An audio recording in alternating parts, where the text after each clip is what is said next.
कोपर्डी येथील दुर्दैवी घटनेच्या नंतर महाराष्ट्रामध्ये संपूर्ण महाराष्ट्रात मराठी क्रांती मोर्चे निघायला सुरुवात झाली। या मराठी क्रांती मोर्चांचं वादळ आज नागपुरात पुन्हा एकदा येऊन गोंगावतंय आणि आपल्याबरोबर परभणी जिंतूर येथून आलेले काही लोक आहेत, आपण त्यांच्याशी संवाद करूयात। सर, काय तुमच्या मागण्या आहेत? सर, कोपर्डीत जो आमच्या बहिणीवरती झालेला अत्याचार आहे, त्या अत्याचारी करणाऱ्या त्या आरोपींना तात्काळ फाशीची शिक्षा झाली पाहिजेत आणि प्रामुख्याने आमची मागणी पुन्हा त्या आरोपींना फाशीची शिक्षा होऊन असा पुन्हा गुन्हा कोणाच्या हातून व्हायला नाही पाहिजे। यासाठी कठोरात कठोर कारवाई करण्यासाठी कायदा अंमलात आणायला पाहिजे आणि मराठा समाजाला आरक्षण हे अत्यावश्यक आहे। मराठा समाज 2% लोक कारखानदार आहेत, 2% लोक मोठ्या पदावर बसलेले आहेत, त्यांना ग्रहित न धरता आमच्या 98% शेतकरी लोकांना ग्रहित धरलं पाहिजेत। 98% शेतकऱ्यांचे मुलं आणि मुली आमच्या शिक्षणापासून वंचित आहेत। मराठा समाज हा मागासलेला आहे।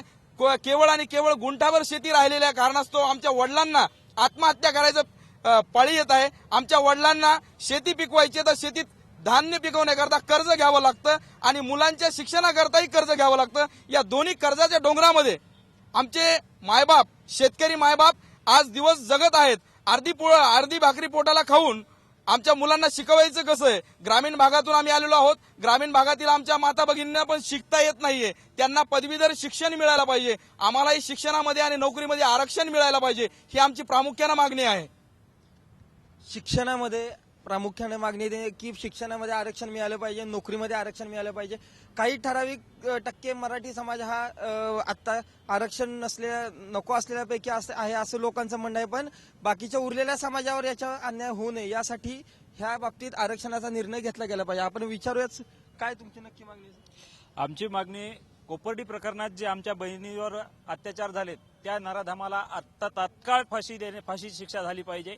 त्यासाठी हे पूर्ण मराठा समाज पेटलेला आहे आणि मराठा समाजासाठी जो आरक्षणाचा महत्वाचा मुद्दा आहे, शिक्षणासाठी सगळ्यात महत्वाचं आहे मुलांचं शिक्षण आणि मुलांना शिक्षणासाठी आरक्षण खूप महत्वाचं आहे। ज्याप्रमाणे आरक्षणाचा मुद्दा आहे त्याचप्रमाणे कोपर्डीच्या घटनेमध्ये ज्या लोकांनी त्या मुलीवर बलात्कार केला या आरोपींना कठोरात कठोर शासन व्हावं अशी यांची मागणी आहे। आपल्याबरोबर काही मुली आहेत, आपण त्यांच्याशी बोलूयात। काय सांगशील तू, काय मागणी आहे? कोपर्डी मधल्या त्या हत्याकाराला, त्या बलात्कार करणाऱ्याला शिक्षा मिळालीच पाहिजे आणि आरक्षण हा आमच्या भविष्याचा विषय आहे, म्हणून आम्हाला आरक्षण मिळालंच पाहिजे।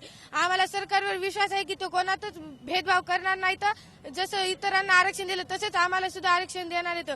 आम्ही किती अभ्यास केला तरी आम्ही शहरी भागामध्ये शिकायला जाऊ शकत नाहीत, कारण की आम्हाला आरक्षणाची गरज आहे आणि आम्ही ते आरक्षण मिळवून घेणारच सरकारकडून। मराठा समाजातील लोकांनी कितीही अभ्यास केला तरी पण त्यांना आरक्षणाची गरज आहे। आरक्षण नसल्यामुळं हा समाज दिवसेंदिवस मागासतोय अशी या लोकांची एकंदरीत मागणी दिसते। लवकरच सरकार या गोष्टींवर निर्णय घेईल असं सुद्धा या लोकांचं मत दिसतंय।